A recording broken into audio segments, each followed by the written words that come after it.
Good morning, or good evening, wherever you happen to be in the world. Thank you for attending the webinar today. My name is Kerry Thomas. I'm responsible for content and studio enablement for Dolby Music.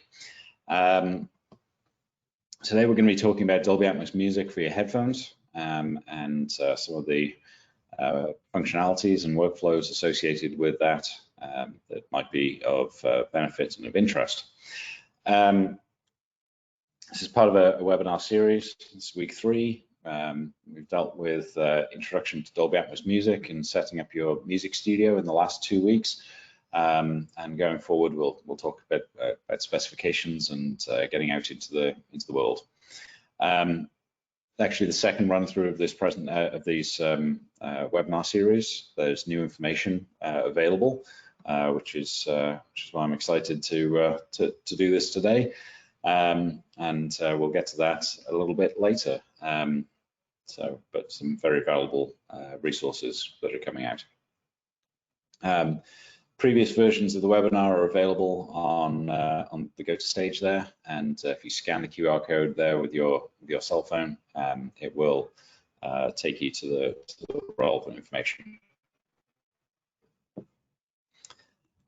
So just want to understand what you already know about audio via headphones, and so take this quick poll here, see where we land.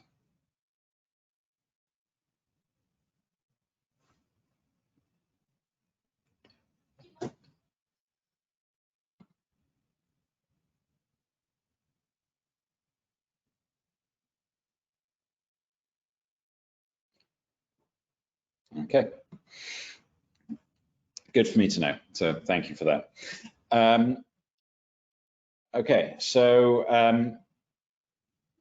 when we talk about immersive music and immersive audio in general, specifically around headphones, we talk a lot about this binaural experience. So what is binaural, and what does it mean for us? So basically, binaural sound is a way to allow a sound source to be externalized. So we've got two ears, hence binaural, and the capabilities are to take it from being inside of your head to rendering out into the world. So we hear a lot about HRTF when we're talking about binaural sound. So that is a head-related transfer function. So what is a head-related transfer function? Well, it's a complex set of mathematics that allow for different measurements to be taken that dictate where a listener might externalize audio cues. So if a sound is occurring over here, as in the diagram, that impulse is going to get to my left ear and before it gets to my right ear. That interaural time difference is something that allows us to horizontally place a sound source by calculating that difference. HRTF is frequency dependent. So sounds that are in a particular range, so between 1.6K and 4K, need to be treated differently than sounds below that, and sounds above 4K need to be treated slightly differently again. So the outcomes of these calculations are then fed into another part of it, which is pinner filtering. So the pinner is this external portion of the ear, and it's acting like a funnel or a catcher's mitt, catching all of the sounds and directing it into your inner ear. So with that, low frequency sounds are perceived as coming from below, whereas high frequency sounds are perceived as coming from above.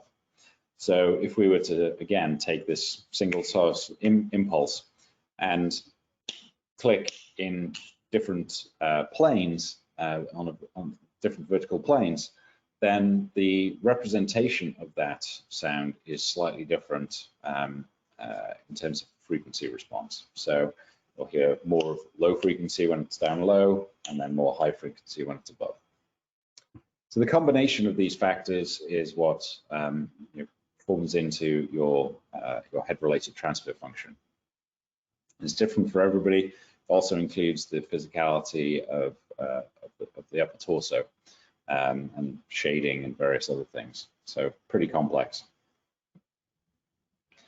So just want to check if anybody is working already in immersive sound for headphones. So give you a couple of moments to take this poll.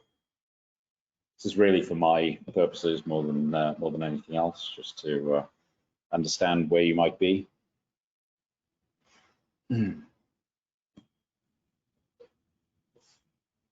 Okay.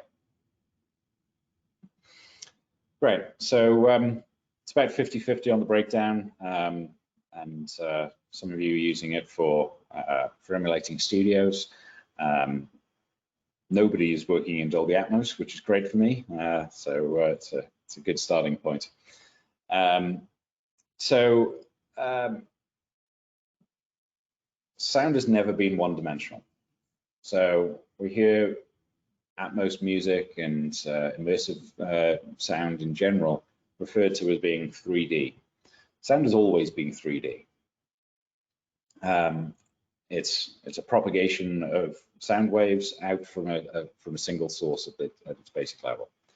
So if we look at the real world and exploring nature, the sounds are never in this sort of flat plane. They're always emanating out from particular points and interacting with the other elements that are around them. So the water splashing off of a rock, the sound of that interacts with other reverberations to then affect how that world is being represented. And this exists whether you're in an environment in nature or in a recording studio. So in a recording studio, sounds are coming out of the speakers, and then they're interacting with the space around them. So with the console that's in front of you, with the roof, with other speakers in the space. All of these are adding into and supplementing each other in that head-related transfer function. But also, we want to enable you to define where in space and how far away from you that sound source is being presented. So a combination of this transfer function with render controls is basically where we get to the Dolby Atmos binaural functionality. So Dolby Atmos renderer has this capability to define one of 4 binaural render modes. So on a per object basis or per channel of the bed, you can specify whether a sound is going to be near, mid, far, or off. So off is basically stereo.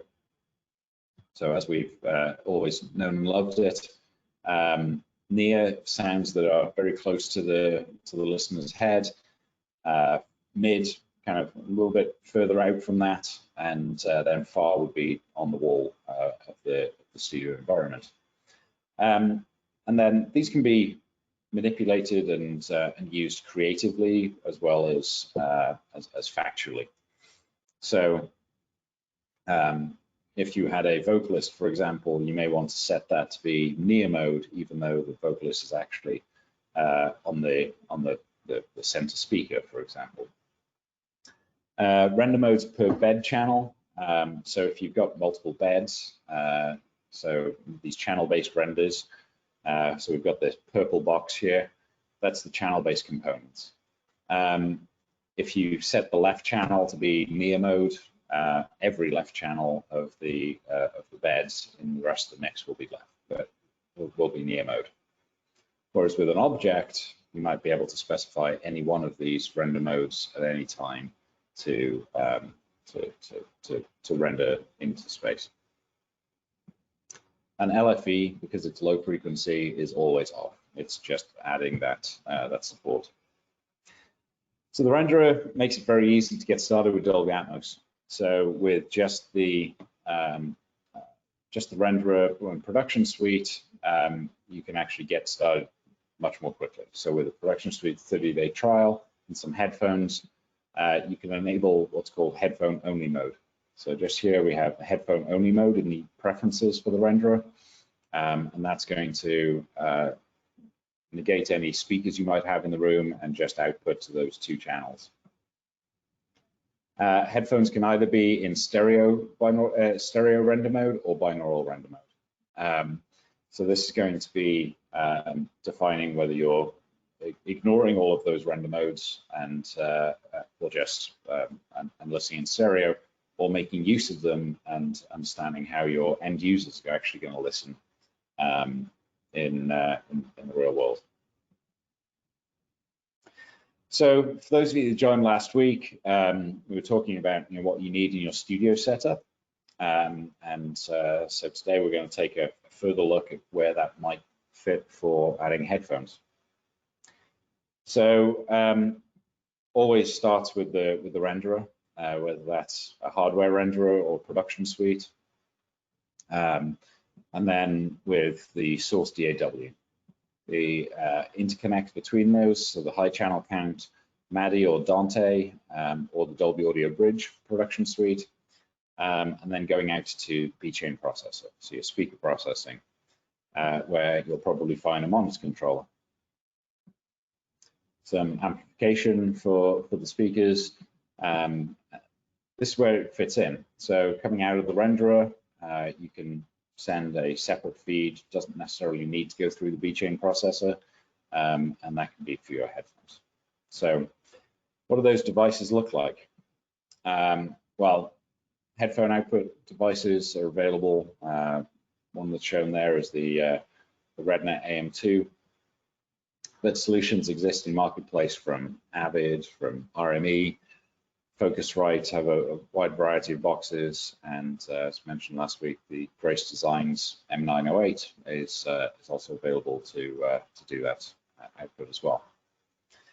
And as Atmos has developed, the need for different form factors has led manufacturers to create other solutions. So all-in-one devices such as the Matrix Studio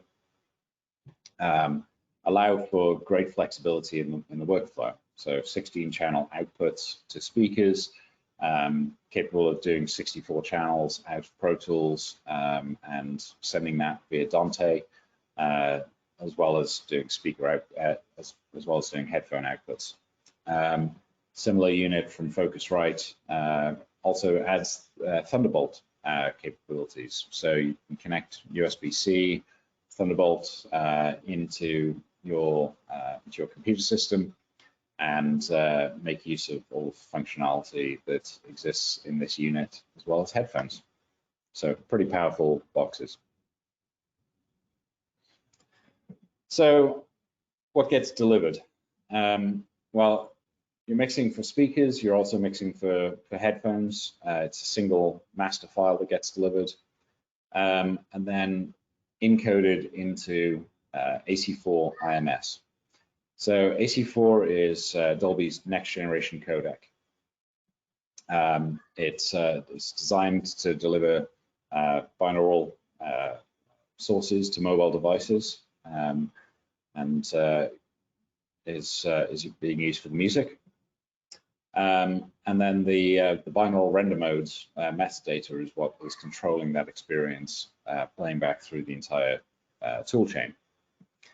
Decoding is built into the Android devices. So here we have the Dolby Atmos logo telling you that it's decoding Dolby Atmos on the device. So this the system is being used by Tidal. So the application that you see there on the right-hand side is Tidal's app for Dolby Atmos, or Tidal's app running Dolby Atmos. It's not a different device. On the hi-fi tier for $20 a month, available in 54 countries. So it's available in the marketplace today, and I suggest taking a listen if you're able. So I've done quite a bit of talking. Wanted to invite somebody else to talk to you for a bit. So Samuel Lindley was quoted in our introduction session as calling himself a sculptor versus a painter when working in Dolby Atmos. So he's been working with Dolby for quite some time, and with UMG, but also in his solo and creative career as a member of various groups that he'll tell you about, and as the legendary Trackster. So hope this video works, and we will see each other in 20 minutes or so. Level on this is lower than my current presentation. Unfortunately, there's been nothing that I can do to fix that, it seems. So pop some headphones on and enjoy the ride. So Samuel Lindley, thank you for joining us today. Thank you about the Dolby Atmos binaural tools. Tell us a little bit about yourself creatively. I know you're an artist in your own right, but also with your relationship to Dolby. So I am a music producer, MC, engineer from Chicago. I got my start in the mid-90s. I had my first breakthrough record, and I've been doing music ever since. I'm currently the Senior Vice President of Indie Distribution for Universal Music, but I also have a indie label that I run called Nothing But Dope, which my wife, an artist by the name of Tia London, works. We release her records through, and her and I are actually a group called House Lindley that we are releasing music. So part of my role at Universal dealt with our whole initiative with Dolby Atmos. I'm a part of the audio leadership team, and I was introduced to Dolby Atmos by Michael Fry, who invited me to a event in which they were playing back the Atmos version of Sgt. Pepper by the Beatles. And I sat in a dark room for like a half an hour and heard the Atmos presentation, and I was sold. Like, it was something that I wanted to be involved in. It was something that I wanted to work with creatively. And I just happened to have that opportunity through my role at UMG and the audio leadership team. So it's been a great relationship with Dolby. Obviously, I get access to people like you and the whole team to help guide and provide, bounce my feedback off of. And it's been a great experience working with a new musical format that allows me to articulate and express my music, my art in a way that is not as limiting as it has traditionally been. Fantastic. So, what does your workflow look like for using the Dolby tools? Predominantly based or something else? Predominantly, I didn't hear Are you predominantly Pro Tools based, or are you Logic user? So I'm a Logic user. So the funny thing about me is I use everything. I'm a Logic user, Ableton Live user, a Pro Tools user historically, but as of late I've used a lot more DAWs than Pro Tools. So for me, right now the workflow, and it changes, like I say, because I have the luxury of mixing in whatever format I want to mix in. Right now, I'm mixing in Ableton Live, which unfortunately I haven't had an opportunity to do an immersive mix in Ableton Live yet. But when I stem out of Ableton Live, I either mix in Logic or Pro Tools. For the sake of compatibility with a lot of the testing we do, I've done more recent work in Pro Tools than Logic, but I believe the results I got out of Logic for me, because I'm more recently familiar with Logic, um, I think the mixes come out a little better in Logic. Yes. So you've been working with the binaural tools inside of the renderer for some time. What sort of things have you found to work well? Um, so for me, my focus has been around binaural. So I don't necessarily have I have a room here at home, and Yeah. unfortunately, I don't have a Atmos speaker system in my room. Right. So for the most part, when I start my mixes here at home, I'm working in binaural. So naturally, my workflow evolved to start in binaural first.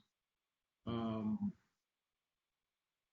and then I take that mix and go either to Capitol, or if I'm up in San Francisco, to Dolby's um, headquarters, and finish the mixes in those environments.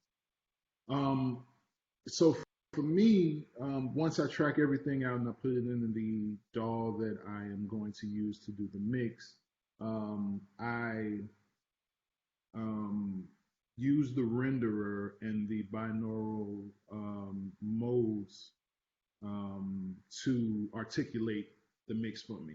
Some of it, Mhm. because my first Atmos mix was actually at Capitol in the speakers, my Right. first few. So I became familiar with um, how I want to articulate, or how my thoughts are articulated in speaker playback. So when I'm starting the mix at home, I'm just emulating that. I'm also kind of cheating and imagining what things are going to sound like in headphones, even if I can't, or I couldn't originally articulate those in the binaural space. But as time went on, and I got to spend more time with the Dolby team, and learn more about the technology, and learn more about, even deeper dive into psychoacoustics beyond what I knew prior. Um, it's actually helped me articulate the mixes better in binaural, even without having a speaker playback as a reference. Fantastic. So are there any specific tips that you'd offer to somebody who's getting started with binaural? Any particular Um, instruments that you think work better? Yeah, I would say that so this part of the conversation could take an hour, but I'll just give you the high level pointers. It starts with stemming, right? Make sure, or attempt to gather as many individual tracks as you can, separated, as well as combine buses or whatever stems that you can that reflect the intent of the original mix.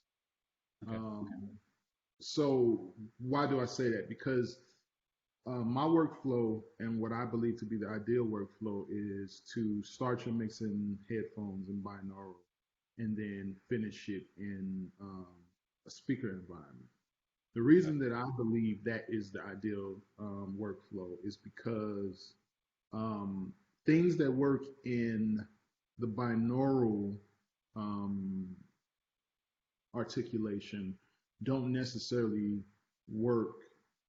I mean, things that work in the speaker Right. playback don't necessarily work in the binaural articulation. So a great example of that would be if you had a kick drum, and as an individual element, you can articulate that kick drum in a speaker playback to be positioned anywhere in an Atmos speaker playback room.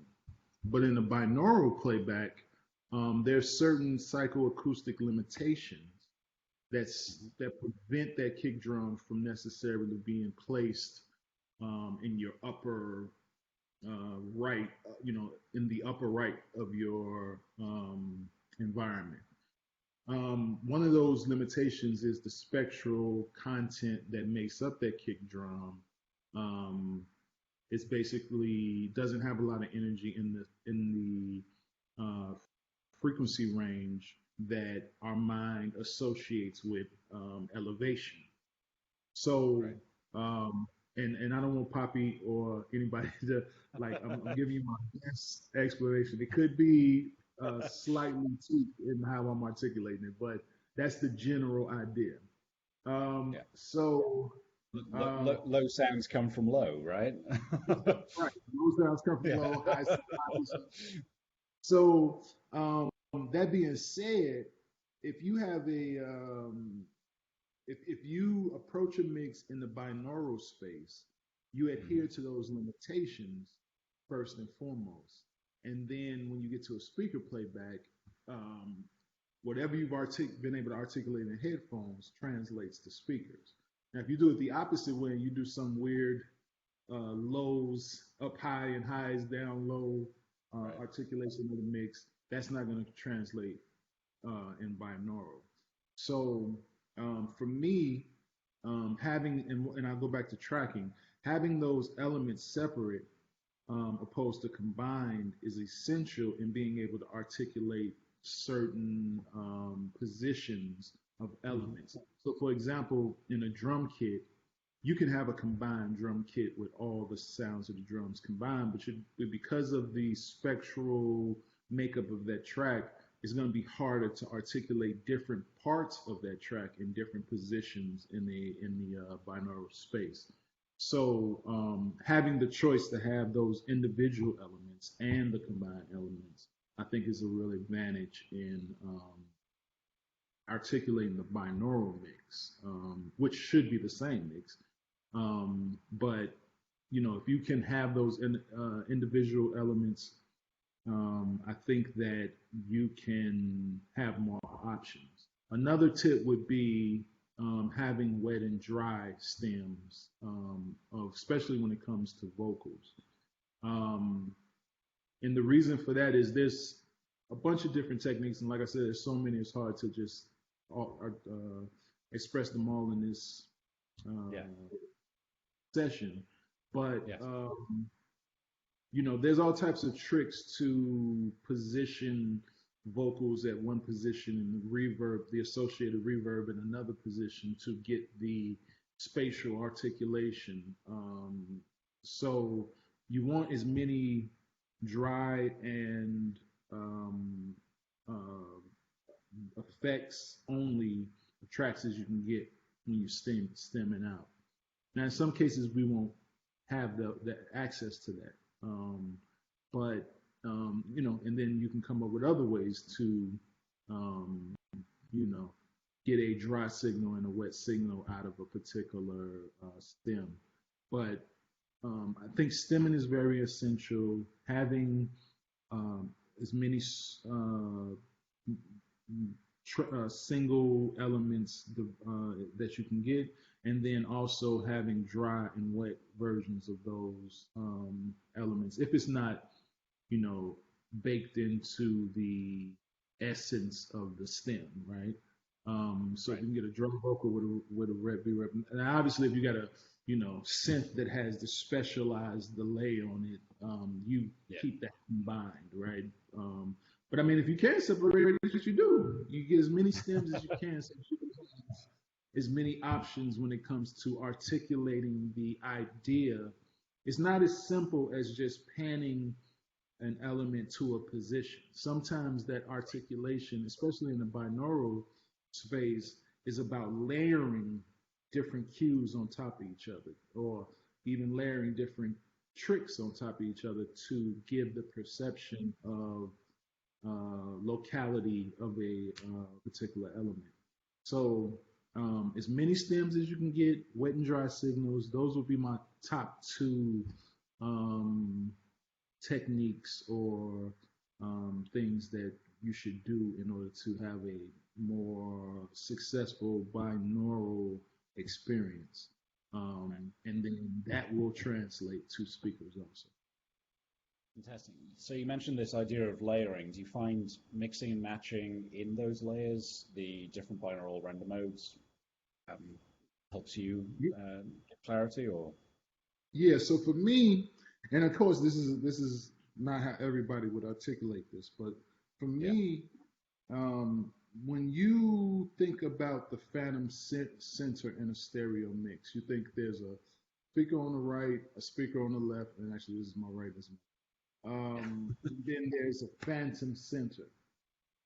Um, in the binaural world, the way I like to think about it is the phantom center is you, and you are placing objects around your head.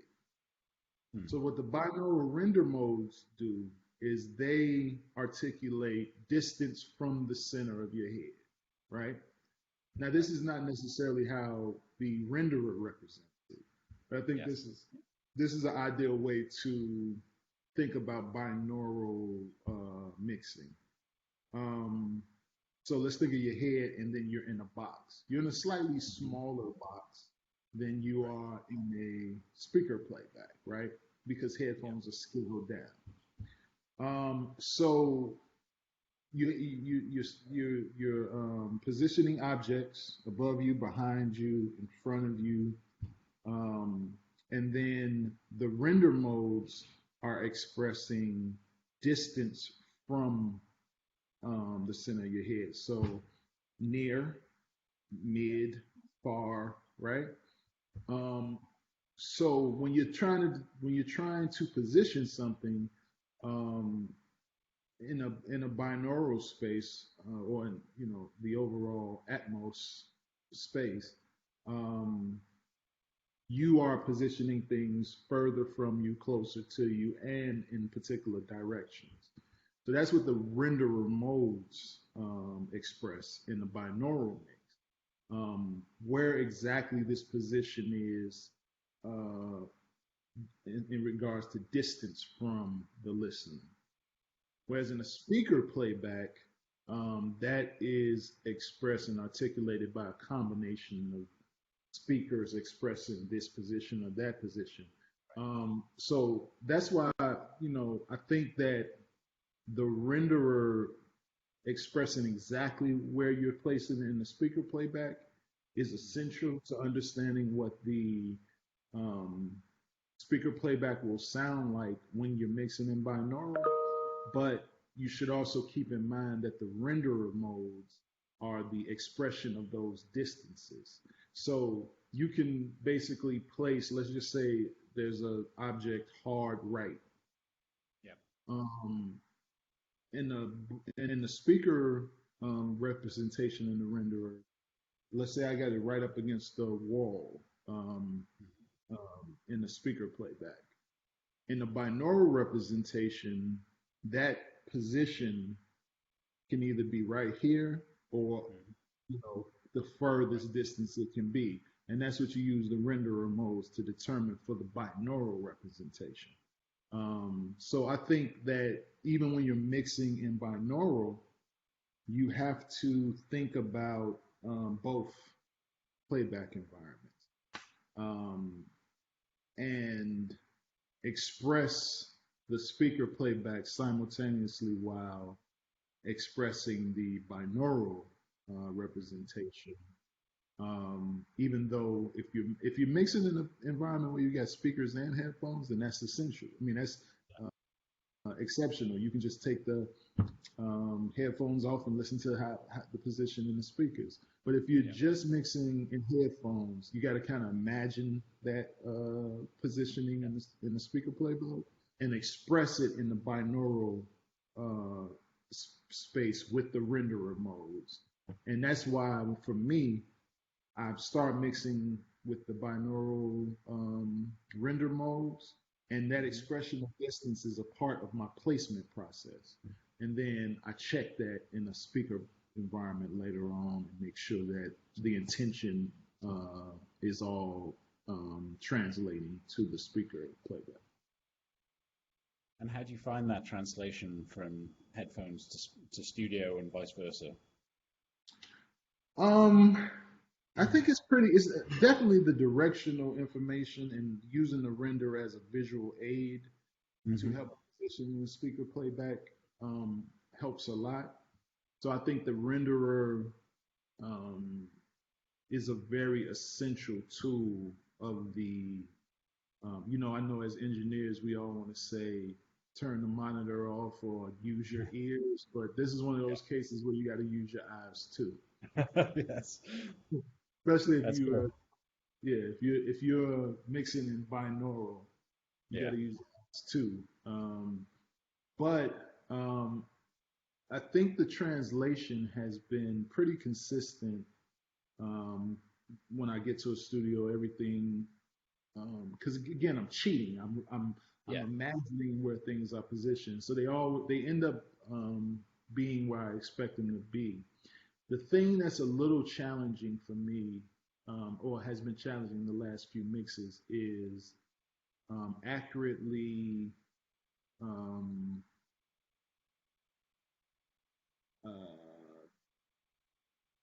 balancing the room once I get to the speaker playback, because there's more space than in the headphones, right? So I have to sometimes adjust certain low end instruments or percussive instruments to determine how big I want them to be in the speaker playback.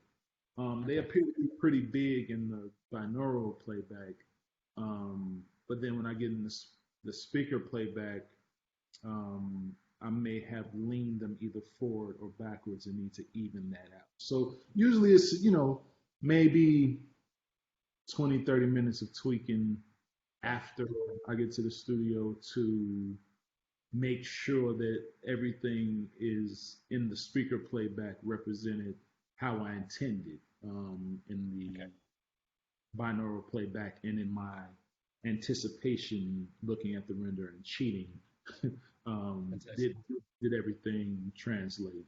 So usually some adjustments, but not so much that I have to start the mix over. Right. Nice. Okay.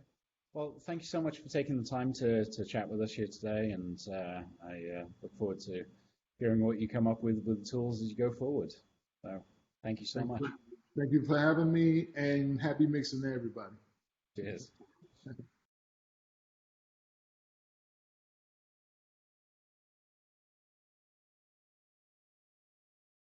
Cool. So hopefully there's some useful insight there. And just as a summary, here's some of the key takeaways. So think about creation of your stems. Make sure they're wide enough so you have some flexibility to position. Samuel mentioned he finds the starting on headphones and moving to speakers to be the method for greatest translation. Don't place kick drums on the roof because they don't come there from in the everyday world. And think about the sort of depth and layering of sounds in the fields to be able to create that sense of or that depth perception. So one of the things that we've talked about a little bit is how we can get this out to the world, and I'm happy to share with you all today that coming soon, Avid Play will be supporting the distribution of Dolby Atmos music. So Avid Play was a system that launched mid last year and was pushed forward with their presence at NAMM this year. They're going to be doing Dolby Atmos distribution to Tidal and Amazon and future platforms as well. So watch out for more information. The cool thing is they don't take a cut of the royalties, so you can subscribe to the service, but then any playbacks you get and the money that comes in from that is all yours. So great avenue to be able to get your music out and engage with the community. Just in terms of momentum, you may have noticed that this month's Mix magazine is focused on Dolby Atmos music, so a special edition Dolby Atmos music. And in there you'll find a bunch of different articles about the story behind Dolby Atmos music, and then working through classic tracks and various other things, and Steve Jenowick sharing 10 things he's learned about mixing in Dolby Atmos. Steve also has just done a video for us from NAMM as part of our Hear from the Masters series. And yesterday, George Massenberg's episode of that also went live. So the QR code there will take you to the Hear from the Masters series. And in the coming weeks, there's episodes from Chris Baseford, from Paul David Hager, Dave Hampton, Al Schmidt, Nico Bolas, and many others. So a lot of interesting information from people who've been working in music for many years and working in Dolby Atmos and what they've learned. So during this time, obviously, we're needing to support people who are working at home. So the team has created these production suite get started guides.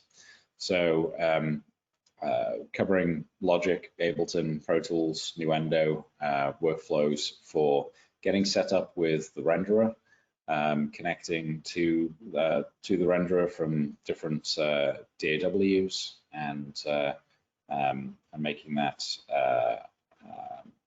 connection and enabling you to create in Dolby Atmos at home. As you mentioned earlier, the headphone capability in the renderer makes that pretty easy as well. So I'm going to open up here for some Q&As, and feel free to ask me any questions that you might have. It doesn't even have to be associated with headphones, so we're more than happy to cover any topics that I might have missed in previous sessions as well. So there we go.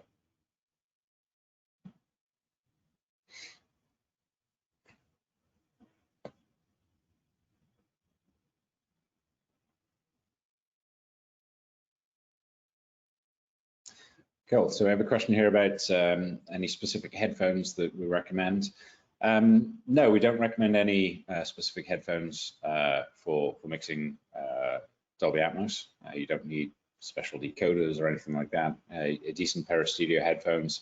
We do recommend having over-the-ear headphones and probably not Bluetooth connected. Has stability issues with the audio streams, but yeah, any headphones that you're using for stereo work already will work with Dolby Atmos. You don't need multi-drivers and things like that. So hopefully that's the question.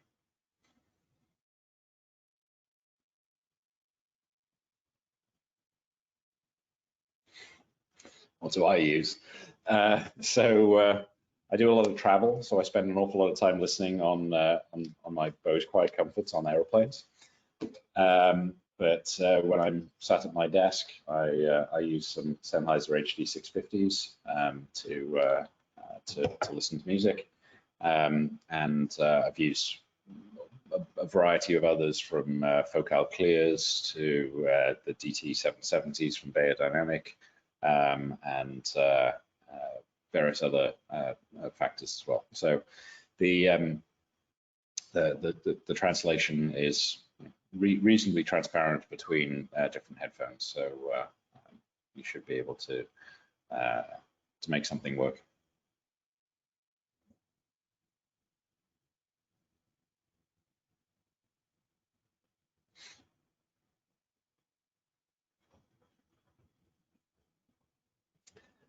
Okay, so there's a question here about the one mix concept. So obviously, Dolby Atmos has been designed to play back over speakers and deliver into the home environment via speakers.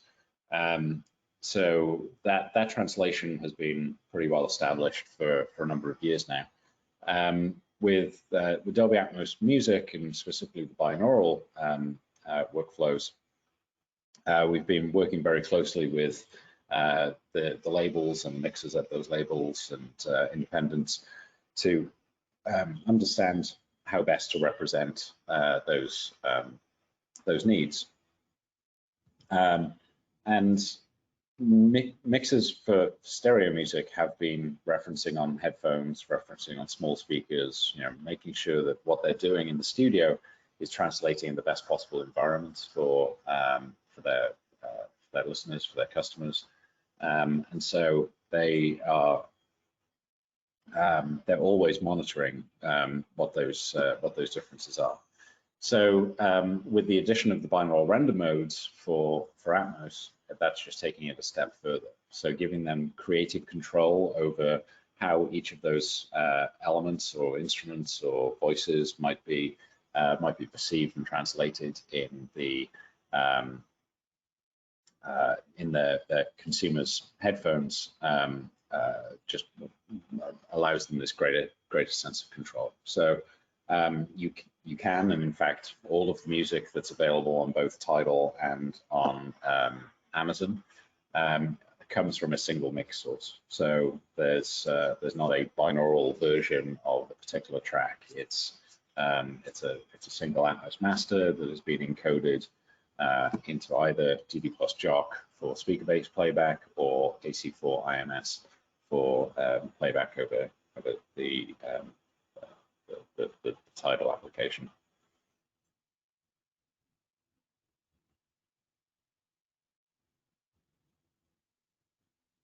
Any more questions?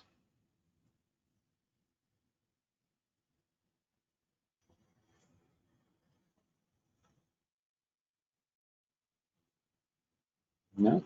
Okay. So just a reminder that next week we'll be covering Dolby Atmos music specifications, how to deliver a consistent experience from your studio to your consumer, and some of the thought processes that have gone to develop those specifications. We'll look at what the encoder is doing and various things like that as well. So hope you can join me for that. If you want to look at previous versions, then again they're on the QR code there at gotostage.com. And I thank you for joining today, and look forward to speaking to you all again very soon. Cheers.